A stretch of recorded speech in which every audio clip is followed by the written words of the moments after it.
Hey, Shalom. So glad you could make it. Shalom, Thea, Pei, Admin Tet, Admin Brenda, Vicky, Jeff, in rainy Florida. Better than snow. Too true. Shalom, Huzik River Ben, Betty, Kenneth in Texas, Julie, Marja, welcome. Alec, Shalom Achi, Elizabeth, Carol, Gary, Annie, Michael, Pereira, Felisa, welcome everybody. So glad you're here. Give me a 1 if you can hear me all right, if things are coming through okay. Very excited to be with you guys. We are trucking right along. Tonight we will be in the Hebrew of Exodus chapter 26, verses 26 through somewhere, maybe around 30 or so. Hey, Shalom, Eli. All right. En España. Está muy bien. Gary puede hablar contigo. Okay, I'm seeing the ones. Good. Thanks, Gary. Sounds good. All right. So let's just start with a quick opening prayer tonight. I'm thinking I'm not going to do a psalm. We might finish a little earlier tonight. We'll see. The teaching last night was longer than it usually should be. Avinu Malkeinu, our Father and our King, Ken Yiratzon ki balayla hazot, ki timalei et fi b'divrecha ki ani achol ledaber rak ki ata rotzeh. Ta'azer na et kol talmudai, lilmod tov be'einecha. Lolano v'lecha yichye kol hakavod. V'gam Adonai tishmor na et tzeva Yisrael. Kol et kol ish v'gam et kol isha asher sham be'aza. Tishmorna otam Adonai, v'tashivna otam beita be'eretz Yisrael. L'chol hadevrim ha'ele anachnu nevechecha b'schut Yeshua HaMashiach. All right, just giving gratitude to Hashem that we can have this class, that we can learn well together, and asking that He would bless the words of my mouth, and that He would also bless all of my students with our time of learning, and also that He would protect all of our soldiers over in Gaza, that He would bring every man and every woman back safely to the land. All right. Okay, so let me hit record. Boom. So here we are.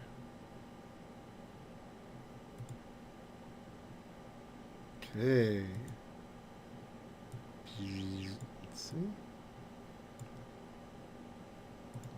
And just a reminder, please, we're happy that you're here, and you don't have to send anything, but we do survive on tithes and love gifts.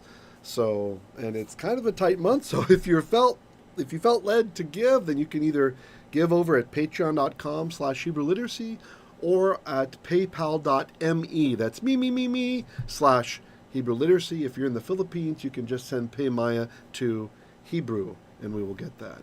It's much appreciated. Also on Patreon, if you sign up for a tier 3 or above, or the equivalent over on PayPal, you'll get my book for free, Genesis Look Again, which is my translation of the book of Genesis, along with comments and observations from Ugaritic, Greek, Hebrew, various Aramaic dialects, also from the sages, from the Talmud, from modern scholars as well.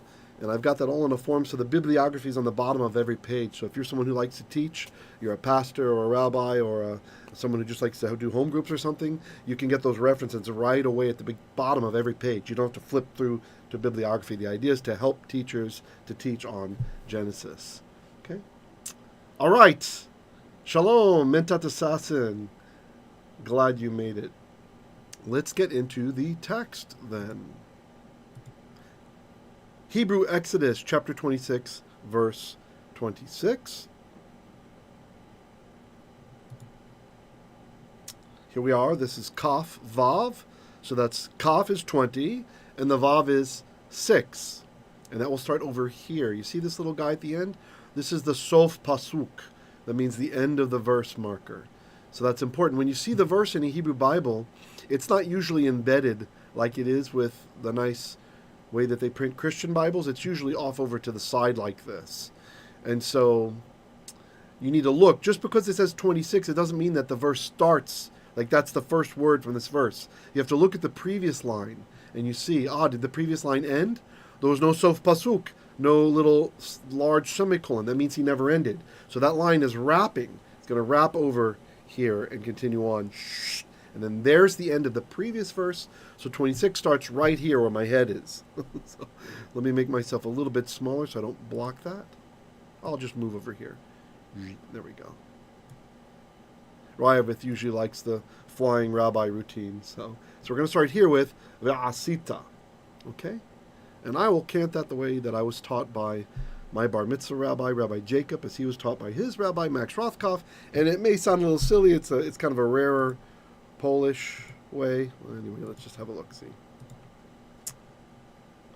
By the way, Rob Berkowitz, if you're out there anywhere in Boston, I miss you. Contact me. A friend of mine from when I was in university, he was one of the zekanim at the synagogue where I attended. And I really was impressed with Rob. He's a psychologist, and he's a violinist and a pianist, and just very talented individual.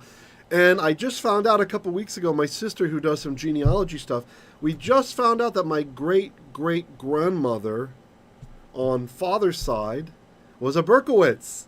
So we're like related, dude, maybe. So come on, write to me sometime. That'd be really... you can contact me at Patreon. You don't have to pay. Just sign up and be a member over there for free. And I'd love to hear from you, Achi, if you see or hear this. It's been too long. Okay, so here we go. Ve'asita v'chim atsey shitim. There's the etnachta. That's our wishbone. That tells us to stop and think about it for a sec. That's like a semicolon in English, kind of. Ve'asita. So this we should recognize by now. This is a lamed hey verb, meaning it's a verb that ends in a hey. Right? So the verb is actually asa, ayin, sin, hey. I like to do my hays wide like that. And the hey has gone away. Right? So if you look at it here, we have ayin and sin, and the hey is gone. Now this is a pattern that all verbs that end in hey follow. When you put it in the second person, you did it. Asita, you did, or you made. It's the same with other verbs like ra'ah, which is reish, aleph, hey. Right? Ra'ah is he saw. So if I want to say you saw, I follow this exact same pattern here. Make it look like that. So I say ra'ita. Like this. Ra'ita. See?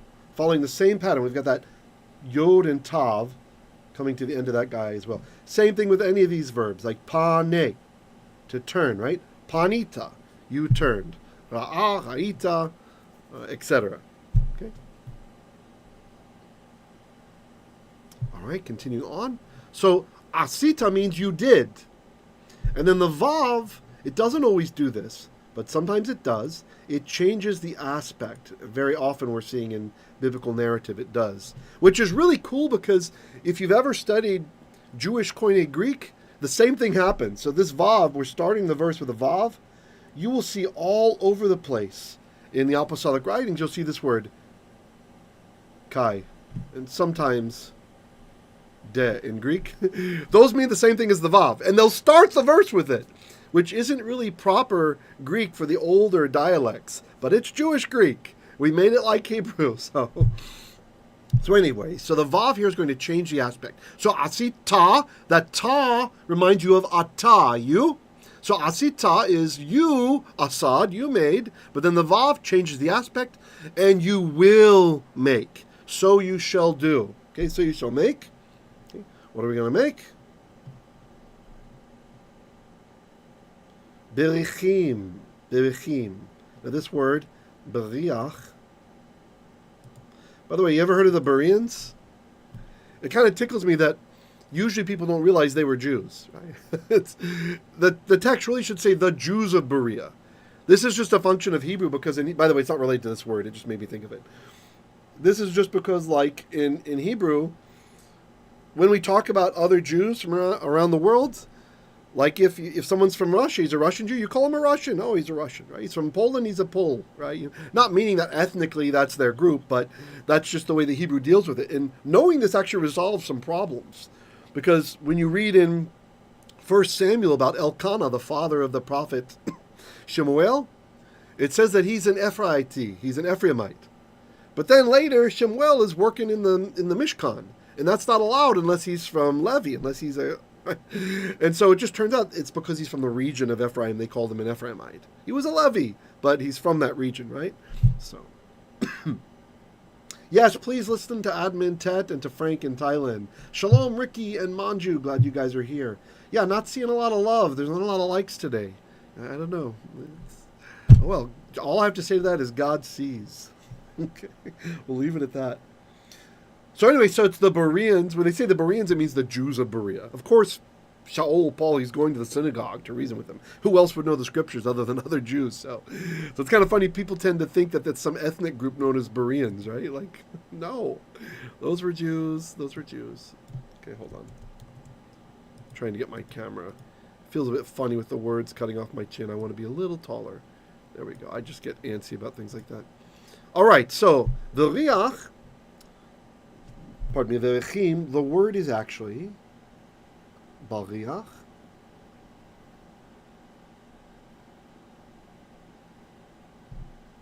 Baryach. Okay, with your furtive patach here. Meaning you say that before the guttural. Whenever a guttural is at the end of a word and it has a ah, you say the ah first. Okay? So, for example, an apostle is a sholeach.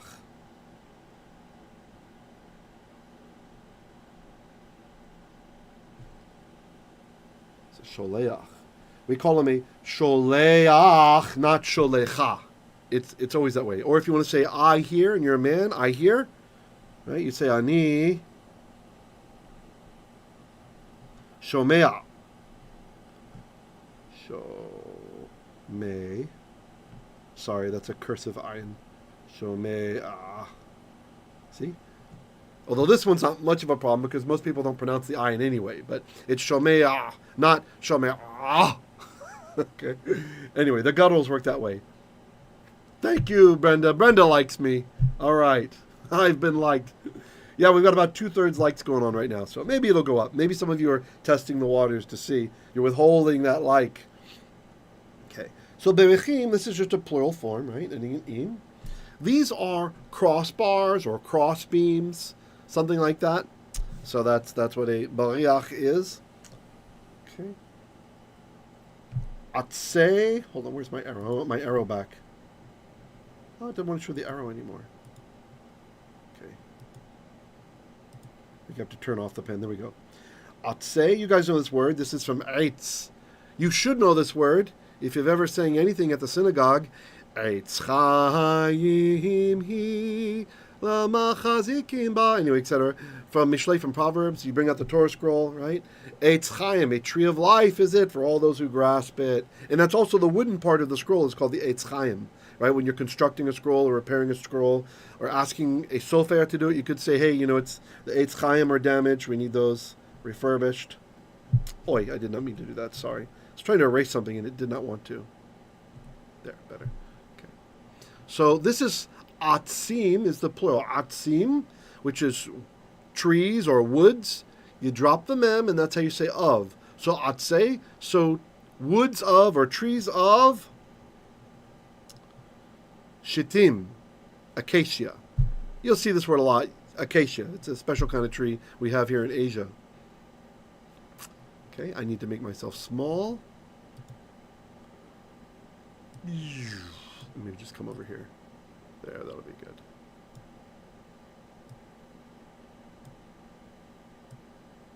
All right. Oh, still black. Okay, fine. Chamisha. 5.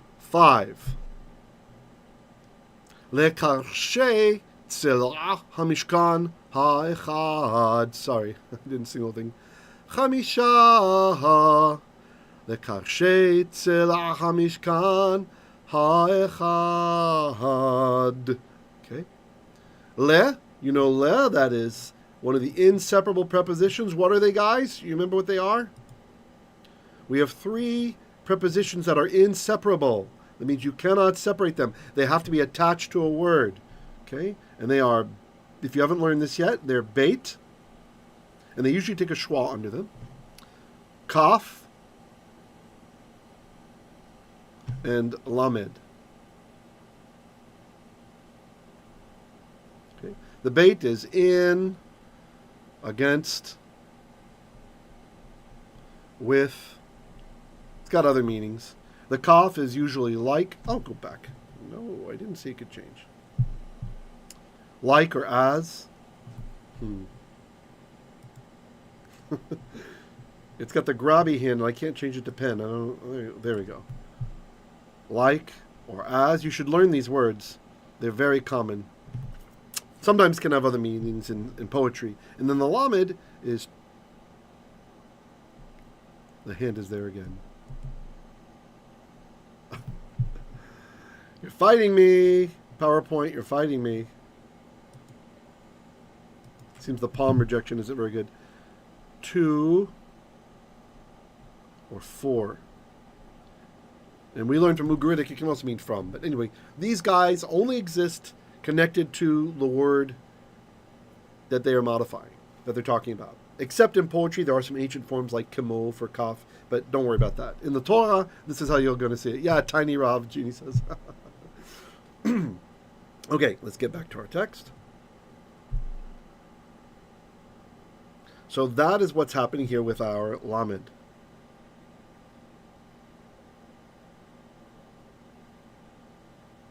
It's really not cooperating with the drawing today. Fine.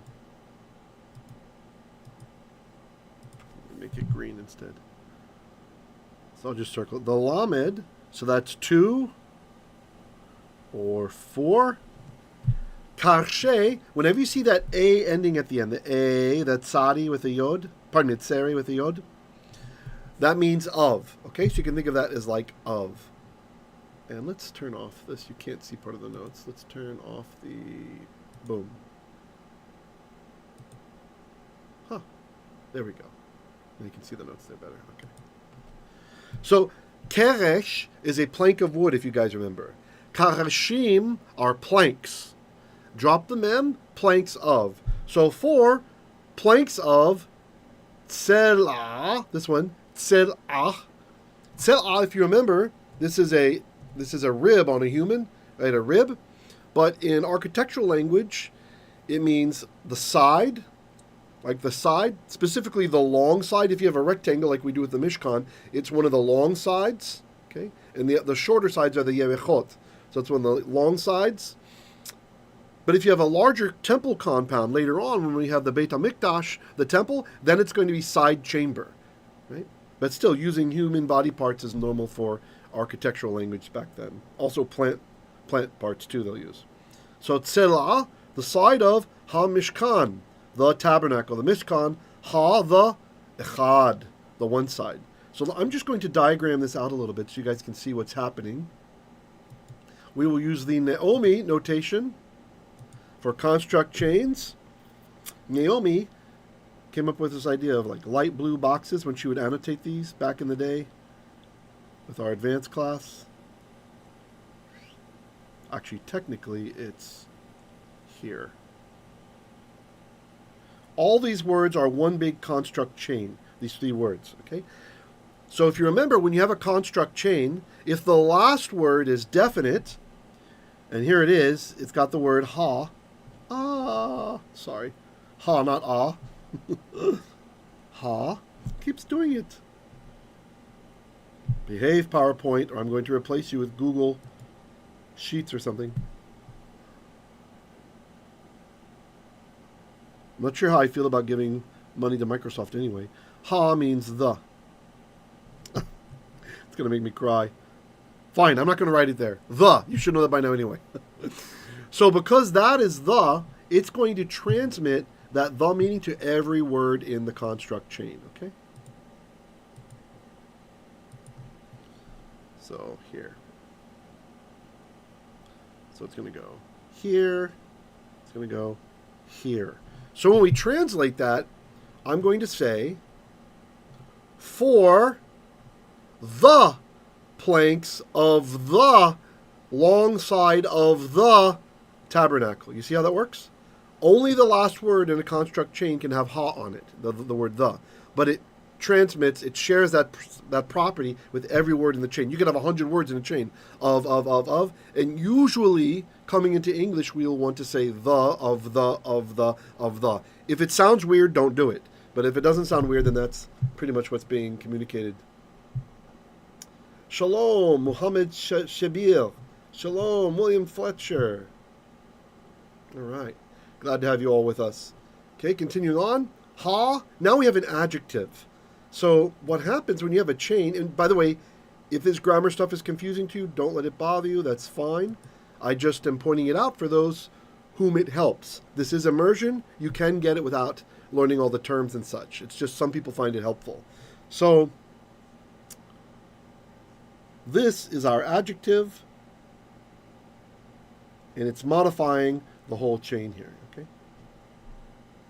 Specifically, tzela, the side, right? So for one side, it's going to have chamisha, 5 of them. Chamisha, 5 of them, for kashet tzela, hamishkan ha-echad. Okay. Any comments or questions?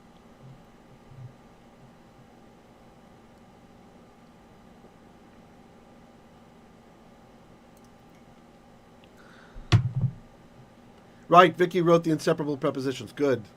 Yeah, that's nice. I don't know if you meant to do that. Nice mnemonic. Kalev, she wrote.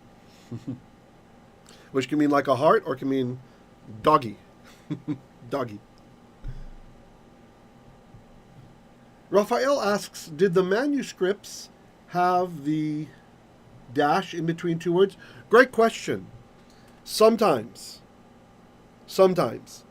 Now, if you mean the vowel-less manuscripts, right, like if we get a Sefer Torah today, then no, it's not going to be in there.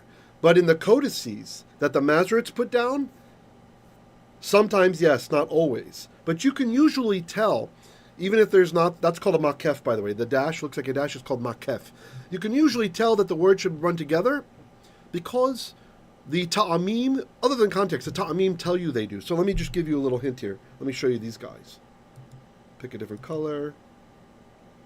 Let's do yellow. So here we have, this guy's called mavriach. See this guy? Notice how it's kind of curving in like this, curving in. And then at the end of our construct chain, look what we have. This one's called tipicha. Go back.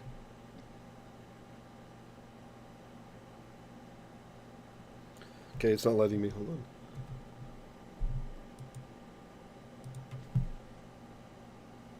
See that? Look at that. They're giving you a hint that those guys belong together. So even though you don't have we do have the makef at the end. They did provide us with the makef here.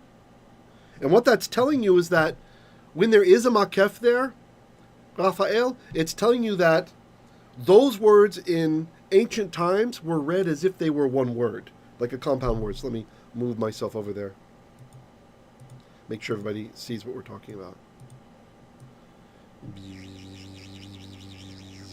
There we go. These guys. So there's a dash in between. There's a makef. So even though the construct chain includes the word over here in front of them, the karshe, that's included, but it was read as if it was a separate word in the chain, you see? Whereas these 2 guys, the makef tells you that was one word. It was a compound word. Kind of like in English, you might have the word house. You have a house. Let me see if I'll draw this up top.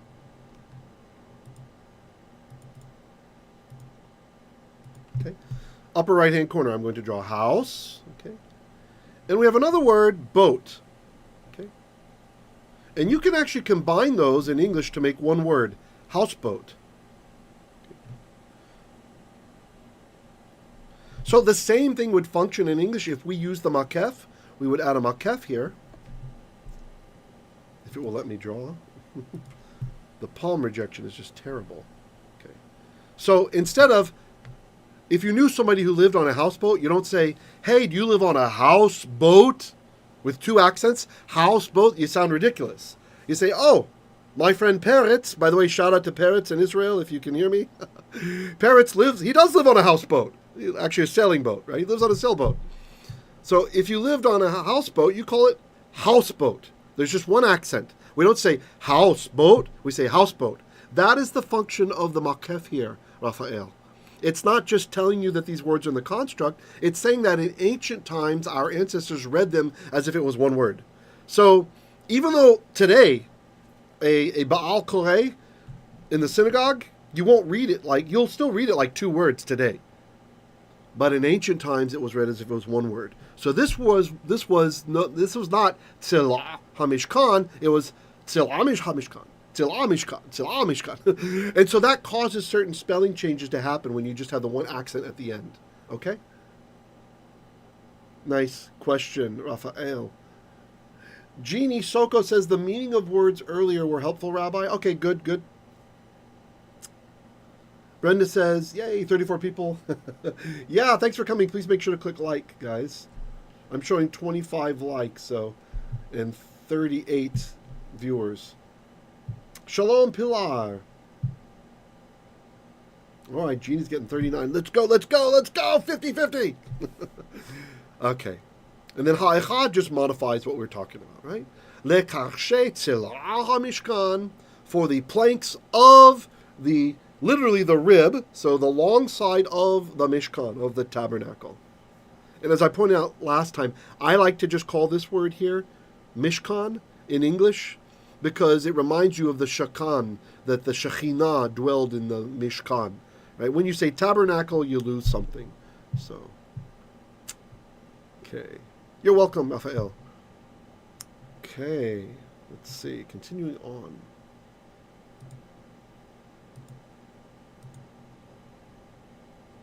Now we are on verse 27. And let me fix something over here. I don't like... Well, that's fine. If you'll look... Over here, see it says Kaf, Zion, that's 27. Notice it did not start here where the pointer's at. Sorry if you're just listening to the podcast. It does not start on Shittim. It starts right after Ha'echad. Then we have the Sof Pasuk. That's the colon there, right? Okay.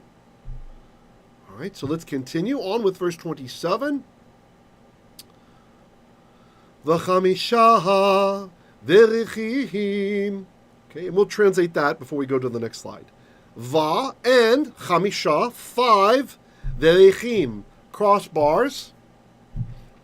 Now, should I talk about this? Let's talk about it. I think you guys seem to like the colorful annotations and stuff, so I think I'm going to talk about it. All right. Now, you guys know that when you start a word and you attach either an inseparable preposition to it, or if you attach a vav, if the word starts with a consonant that has a shewa, right? That's that little, looks like a colon. In modern Hebrew, they call it a sheva, but it's shewa in ancient Hebrew, biblical Hebrew. And you want to attach, let's say, a vav with that. Go back. Or any of the inseparable prepositions, the kalev, mnemonic. Oi! Having problems with my software. Stay. You cannot start a word with two schwas in a row, okay?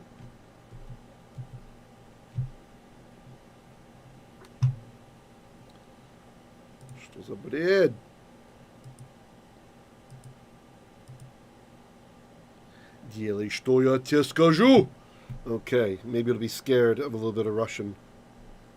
Russian sounds kind of scary sometimes. So we put the vav, and by default, you like to put a schwa under the vav. But now we're violating this rule. You can't have two schwas in a row at the beginning of a word, okay? So usually we would lengthen to a chirik, just a dot. But in the case of a composite schwa, if the word has one of these, see this little weird schwa here underneath the chait? Notice how it's got the patach, the ah sound? In this case, we just copy that sound. So that's why that's happening. So it's actually going to be va instead of vi.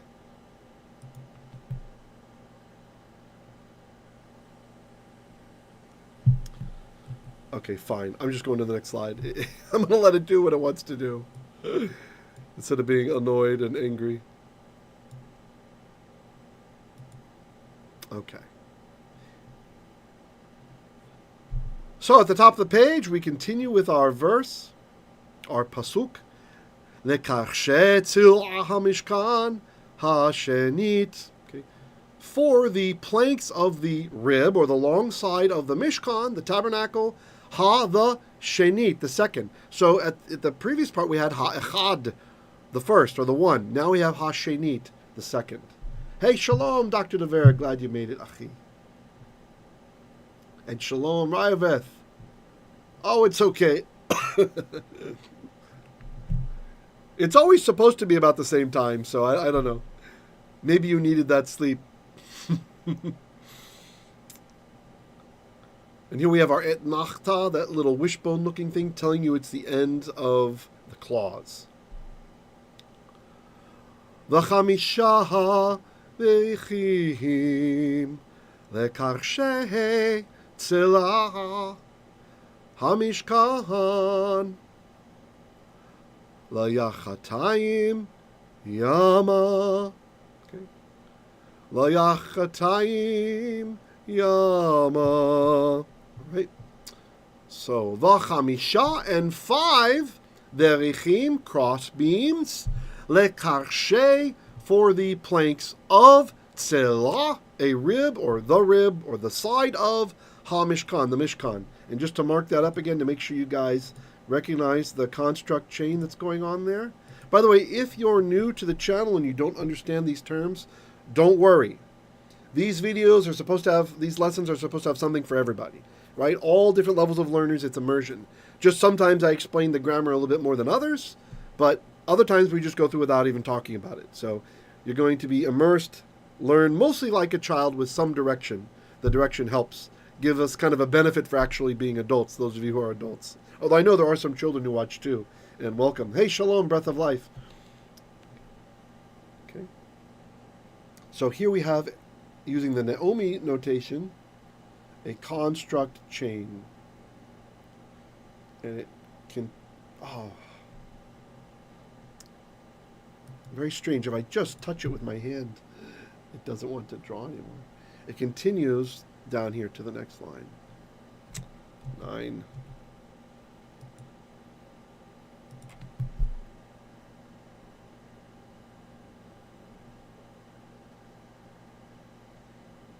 Okay.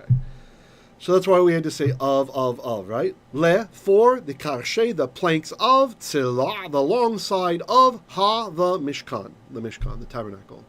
La yachatayim yama, for the sides facing the yam, that's facing the sea. So that's westward we would call that, towards the west.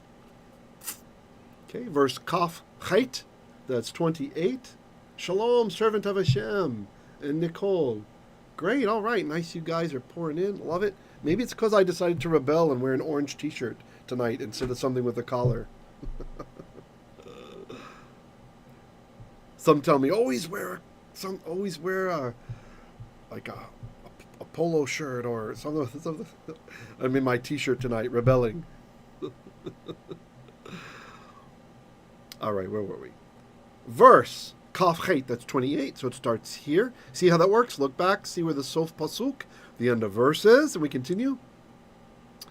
Baryach tiychon betoch hakerashim. We'll stop there at the etnachta. And the baryach, the cross beam, tiychon. Tiychon means the one in the middle. Now, this word, it's interesting because some of you are probably familiar with Tikkun, right? Like Tikkun Olam, okay? It's related, but it's not the same word. It's not the same word. This one actually means middle, and it only occurs in Tanakh, in the Hebrew Bible, maybe 5 times or so. 5, 6 times. It's not that frequent of a word. But you can kind of figure out what it means in context. So, tiychon, the one in the middle. Betoch, in the midst of, ha-kerashim, the planks, right? So it's going to be helping to support the planks, strengthening them. Oh, thanks. Pe likes the color. All right, Pe. Shia. Glad you like that. All right. Continuing on, and we have a second by Brenda. All right, the orange works, right? Maybe with the purple background. Okay, continuing. Mavriach min hakatzeh el hakatzeh. Okay. Now, this is an interesting word, this mavriach. Some of you might recognize the root. And by the way, notice that the root, it's the same as bereach, which is the crossbeam. But you wouldn't be able to figure out crossbeam knowing the verbal root. So maybe I'll just make a note on the bottom. So we have a verb, baryach. Maybe think about Barack Obama. No, that's baryach. That's different. But baryach, or don't think about him if it gives you a headache. But I like to think about barak baraching. Change. Baryach. Baryach. By the way, you know in Israel what we call Barak? You know what his nickname is? Barack Obama? His nickname is Hussein. Everybody calls him Hussein. Because what a friend he was to Israel. So we call him by his middle name, Hussein. The Shia, Barack Obama. Friend of Iran. Okay. Baryach. Baryach. Making Iran rich. Baryach means to flee. To flee, like to run away. Run away. Think about the Monty Python guys. Baryach. Baryach. So. Oh, that's different. Yeah, it's different. Yeah, Mubarak. I think that's like welcome in Arabic, right, or something? Oh, nice. Put in Chinese how to say you're welcome. So beautiful. Very, very interesting, that writing system. So, mavriach, this is what we call a Hiphil active participle. You don't have to know that. But the Hiphil is the causative binyan. When you know the meaning of the word, it causes it to do that. So, mavriach could mean causing to flee, right? So, you might be the guy causing Obama to flee, right? That'd be kind of fun. Making him run away, like the angel of death will do on the final day when he gets judged. So, causing him to flee. But, in architectural terms, something else. Something else. In architectural terms, mavriach means passing through, right? Passing through something. But still, not so far from causing to flee. So mavriach, passing through, min, from, you guys know min, from, ha, the, katsey is the end or the extremity, el, unto, hakatsey, right? Unto the extremity. So from one end to the other, they've got these cross beams that are supporting the kerashim. The berichim are supporting the kerashim by mavrichim, going through them, crossing through them, or on the side of them. Okay? Hey, Shalom Gam Lecha, Yaakov. Jacob Archer Bates is here. Toda Lecha, Achi. Shalom, shalom. Good to have you. All right. Continuing. Let's see, that is verse 28. How long are we going to? Oh, through 30. Okay.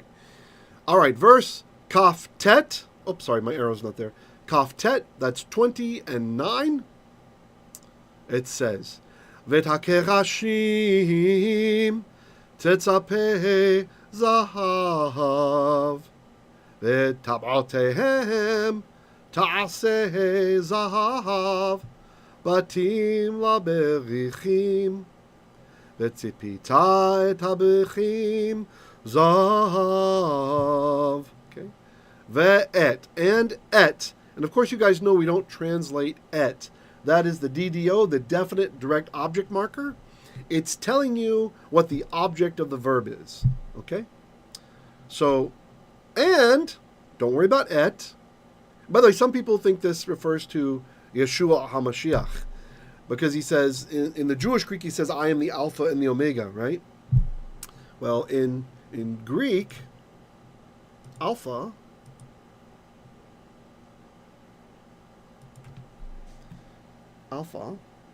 is the first letter in the alphabet, and Omega is the last letter. So in Hebrew, the first letter is the Aleph, and the last letter is the Tav. So when he's saying, I'm the Alpha and Omega, he might very well be talking about Alpha and the Aleph and the Tav. It doesn't want to let me draw there. these here. I think Yeshua is saying, I'm all over the place in Scripture. You just don't know that I'm there. But once you realize, then you'll see me all over the place, right? This word et that we don't pay attention to, it exists, by the way, in other Semitic languages. We have it in Jewish Aramaic. It's yat over there, right? So you have yat. So it's not like it's just a Hebrew thing, but interesting if that's what he's saying. Okay, the et. Although many think it's just a merism, meaning everything, right? The everything. Okay, where is my? There we go. The et and ha, the kerashim, the planks, the wooden planks. And by the way, this geshayim, isn't that very common? It tells you to stop and wait on that word a bit before we go to the next. Tetzape, you shall tzape means overlay or coat, like overlay. The tav at the beginning should remind you guys of the pronoun ata. Ata.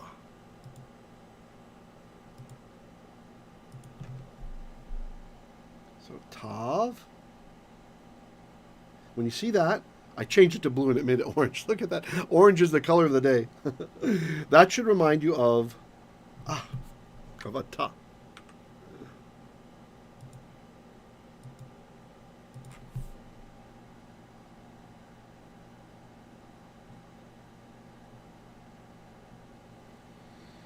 Think about the T part.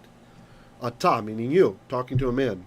So that's at the beginning of the verb. Tzape, tzape is to overlay. So you, tzape, shall overlay with zahav, gold. In Aramaic, dahav, zahav.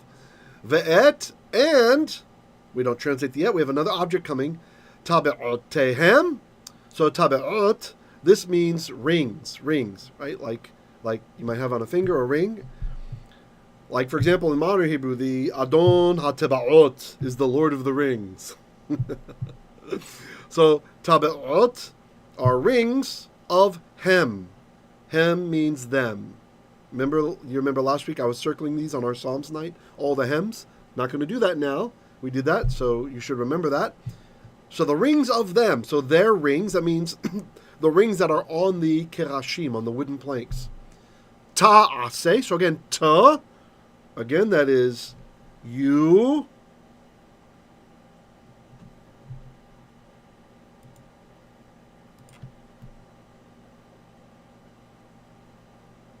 Will asa, you will do, you will make. Zahav, gold, batim. So batim, this literally means houses, right? Like bayit or beit, like Beit Lechem. Like Bethlehem, it's called that because in ancient times it was part of Israel. It was Bethlehem, Beit Lechem, house of bread. Of course, we didn't exist back then. So batim means houses, but in architectural terms it means on the inside. So the house means the inside. Okay? So it's another meaning for the same word. Batim, on the inside. La, of the Berichim. Now, I will break apart this law, what's happening here. Let me show you guys. So you remember the word for the in ancient Hebrew was hal, right? Hal. Actually, let me go to this place. Do it over here.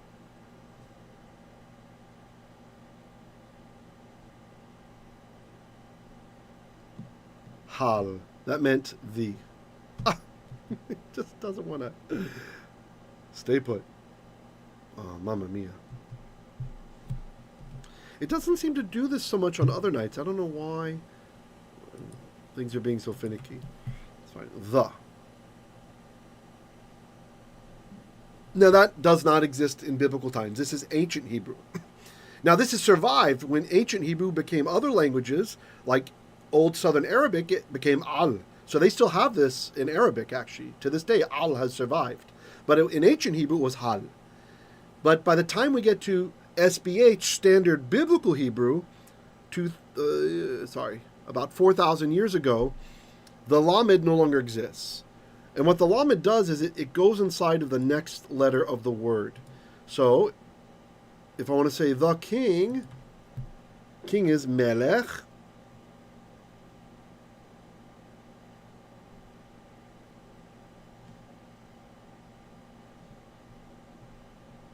Melech.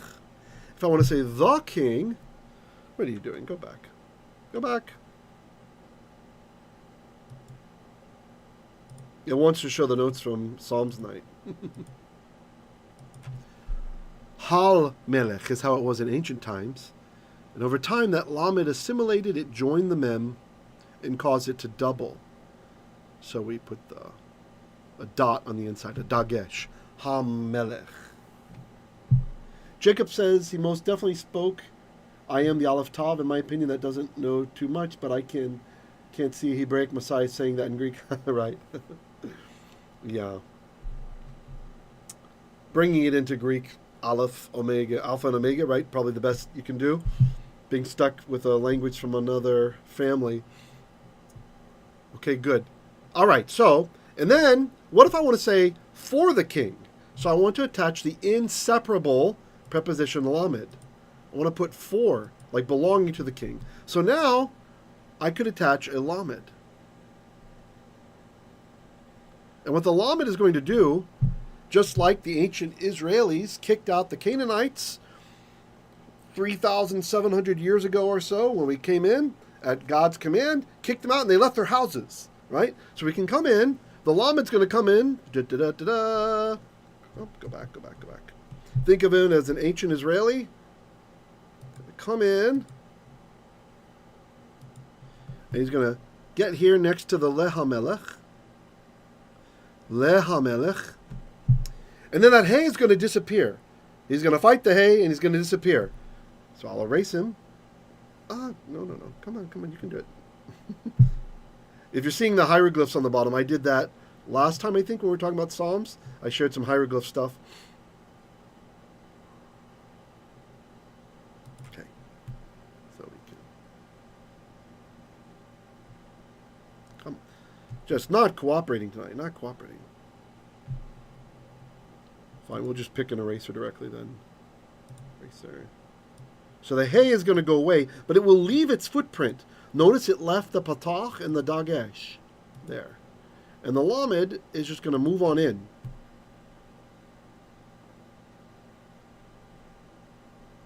Okay. So we have la melech, means for the melech king. That's the pattern it will usually follow. It kicks out the hay. There are a couple of times in Psalms, like there's one Psalm where it says Be Ha Shemayim, this very ancient form that's kind of neat. I remember the first time I saw that, I was so excited. Wow, the hay stayed. It didn't want to leave. But for the most part, you're not going to see the hay remaining, the definite article remaining. Okay, so let's go back to our verse.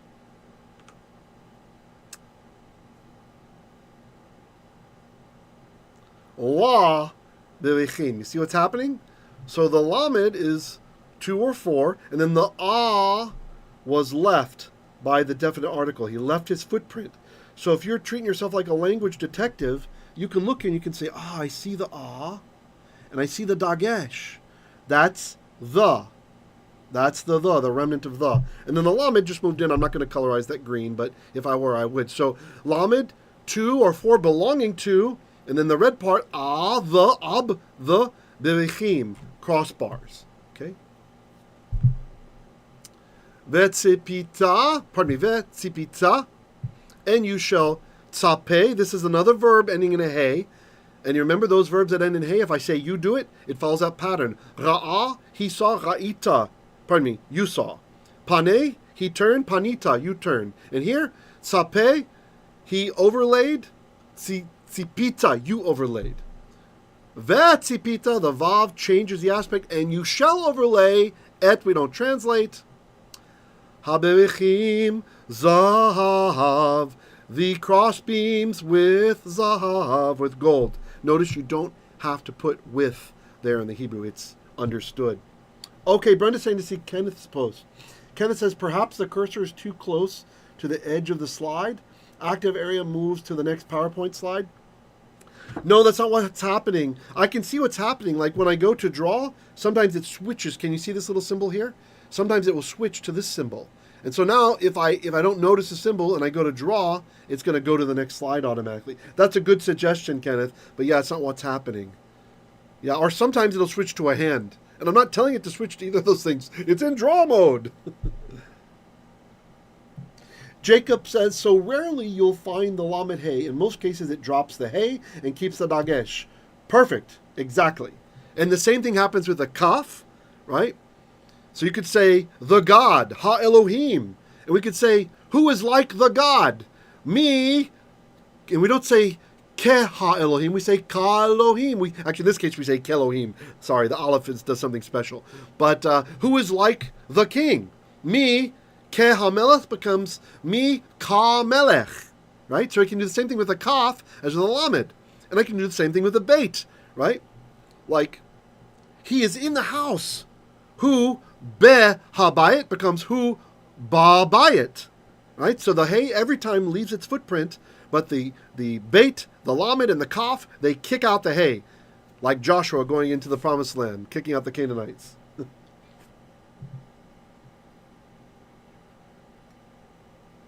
Oh, nice set of viewers. Guys, please click like if you don't mind. Click like. And this is a non-profit. We do exist by masa, by tithe, and by gift. So if you'd like to give a gift, you could either send it over to patreon.com/Hebrew Literacy or to our PayPal, paypal.me. Remember the me/Hebrew Literacy. Or you could always, we also like gift certificates on Amazon or nice. But anyway, I don't mean to sound like please. But we're a nonprofit and we do need support. So please do not forget us. Yeah, prayers are good too. If you don't have to give. Thank you. Admin Tet posted a link to the prepositions on this channel. You can watch that afterwards if you like. I have a teaching about the inseparable prepositions that will teach you all about the beit, the kaf, and the lamed. All right. So let's see. Okay.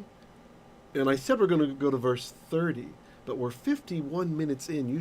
Let's do it because there's a satum here. See the big white space? This means there's a satum in the original sefer. So let's do that to honor the kind of closing mark. You'll see it says chamishi. That means fifth aliyah if you're doing the annual Torah readings.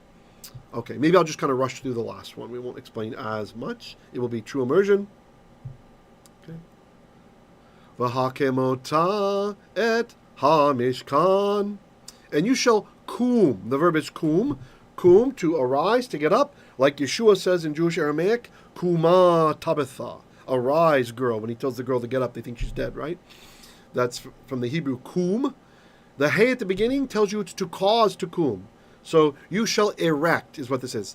Hakemota reminds you of ata, like we have over here on the left side, ata. So you shall cause to stand. So you shall erect, we don't translate, ha the Mishkan, the Tabernacle. Kemishpato. This is where it gets a little bit weird, but I'll just mark this really quickly. The kaf, that is the inseparable preposition, kaf. Kaf, and we actually, see it switched to hand there, so I know if I draw on it, it's going to change to the next slide. Okay. I think I need to try not to touch, I think it's a palm rejection issue. I need to try not to touch with my fingers. I will just draw. It'll be a little bit sloppy, but at least we won't have problems. So that's like or as, and the O at the end. Let's see. Now there, I don't even know what happened. We're not near the edge. It didn't show a hand. It didn't show anything, but it just changed. Like it's going to go to the next slide. Very strange. Maybe Hashem wanted me to use the right color. I like to use yellow for the suffixes. So the O at the end means his. So like mishpat of him. Now, if you've learned mishpats before, you've probably learned it to mean justice, right? We have another word for justice, tzedek, right, which is similar to the Arabic, by the way, for any of you Arabic speakers in here. But mishpat is usually strictly the sense of justice or a judgment, right? Meaning one of the interpretations that the judges made about how to keep the command of God. That's a mishpat, his mishpatim. He says, keep my mishpatim. He means keep them in the way that the rulers of Israel have determined you should keep them. Don't just go your own way like in the book of Judges saying, everybody did what was right in his own eye. No, you need to do the way the tradition has taught us to do it, the way that the judges have taught. Otherwise, you're in rebellion. So, like kemishpato, literally that means according to or like his judgment. Okay? But this word does have another meaning, which is kind of rare, and the nuance is happening here. But you can actually still think of it as judgment if you can understand what's happening. It means measurement. Okay? And if you think about it, a judgment kind of is a measurement, right? The The wise person is thinking about how to apply God's law properly to the situation, and he makes a mishpat. He gives a judgment, and then that mishpat stands, right? So according to its measurement, it's literally the measurement of him. The Mishkan is masculine, so that's why it's him. Asher, which hor etza. This is a hofal binyan. So I've told you the hey is cause to do something. Hofal is very similar. It's cause to do, but passive. You can learn all about these forms on my language snippets playlist here. When you look at the picture of the menorah, it'll teach you about that. So Ra'ita would be you saw. Hor eta means you were shown. Literally, which was caused to be shown ta, you. Okay? So which you were shown. Remember, God showed like a 3D image to Moses, of how to do this stuff. So he's explaining it here, but he also had shown in 3D, like a hologram to Moshe, how to do it. Where did you see it at? Ba ha. Okay, ba in the har, in the mountain, at the mountain. Okay. Ryaveth says, do you have the special gloves for using tablet, Rebbe? That's a good point. You know, a few years back, Dr. De Vera had this idea, and I did get gloves, and I used them with the tablet, and it did help. You're right. I should get gloves again. Yeah, they're very inexpensive. Just some cloth gloves. That's a very good idea. We'll do that. That's a great idea. Thank you for that. It'll look kind of cool with, white glove hands on the screen. Or maybe I can get orange. Okay, nice question. I'll answer this question from Ryaveth, and then I'll let you guys go because it's 56 minutes in. Unless you have a burning question, we'll add that in as well. So I'm going to go back to draw mode, and I'm going to show why we have a comets that looks like a letter T, right? Underneath the hey in Bahar. Oh, okay. No, I'm sorry. You're asking about it in Horeta. Okay, that's easier. Okay, let me just circle it. She's asking about here. Why is that a large comment? Okay, this is the Koine Publishers Tanakh, which is for the high school students in Israel. And a lot of the students, they grew up on kibbutzim, which means they're like secular, not really that religious Jews. I mean, religious, but not that religious. And so they might not be familiar with the Torah and the way to read it. And so what they did was they invented an extra kind of mark, a couple of extra marks, so that secular Jews who had to take Bible class in high school could actually read it properly. So what they've done, it's very nice. Not all Koine Tanakhs have this, okay? Koine Pub, not all of them. You got to check. Like, if you've ever seen I think I've shown this one to you guys from a long time ago. One of my older ones. It's like, I don't know, maybe 20 plus years old, 25 years maybe. This one does not do that. This is the one, first time I went through, marking everything up or whatever. The presentation Tanakh does, and a lot of their ones do. You just need to check to make sure it does. What they do is sometimes a comets that looks like the letter T is an O sound instead of an A in Sephardi pronunciations. And so the rule is if it's an unaccented syllable, okay, that's closed, then it's an O. But not everybody can process that all the time. And so what they've done at Koine Pub, they've made this longer comets. That means it's O instead of A, okay? So in the same word, this one is O, okay, and this one over here is ah. So it's a very nice addition. The other thing they've done is they've made a vocal schwa that's bigger. See this thick one here? This is a eh. That's a vocal schwa, eh. Versus over here, it's silent, hol. It's not hol re, it's hol eta. So those are the two improvements that they added to make it easier to read properly Talachit. Okay? Great. Admin Tet posted where you can find the playlist for learning about the binyanim, the verbal forms, and it's shaped like a menorah, the 7-branch menorah, really neat. Okay, we're 59 minutes in. I'm going to go before we're an hour. Oh, Ted says, Rob, how to send an Amazon e-gift certificate? Very good question, and maybe I'll post that. You can go to the Prophet Google, and peace be upon Google. Let's see. And let's see, type Amazon e-gift card, right? You don't want a physical one, you just want an e-one. Okay, and there I got the link. I'll share it in the chat. Here it is. Boom. Boom. And boom, there it is.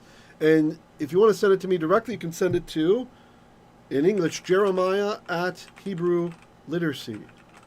pasuq.com, and I will receive that. Okay? We greatly appreciate your gifts. Thank you so much. And if you don't have to give, then just please pray for us. Jacob says, hey, Rav, is the JPS Tanakh okay? I'm sure there isn't a bad translation issue like we have in English. Yeah, JPS is all right. Yeah, there's going to be some bias there too, but look, like the late physicist Rabbi Kaplan says, all translation is commentary. And this is something where I think Muslims actually are correct with their Quran. They say, if it's not in Arabic, it's not the Quran. Right? Only if you read it in English, it's called the interpretation of the Quran. Because once you bring it out of the Holy Tongue, out of Hebrew into English, it's already subject to bias. So this is why you're doing Hebrew though, right? But yeah, JPS is fine. Hey, no hay de qué, Eli. Gracias. Okay, you guys, shalom, shalom, be well, adios, lehitraot, do svidanya, do videnia. Do bavachana. Ciao. I'll see you guys later. See you tomorrow.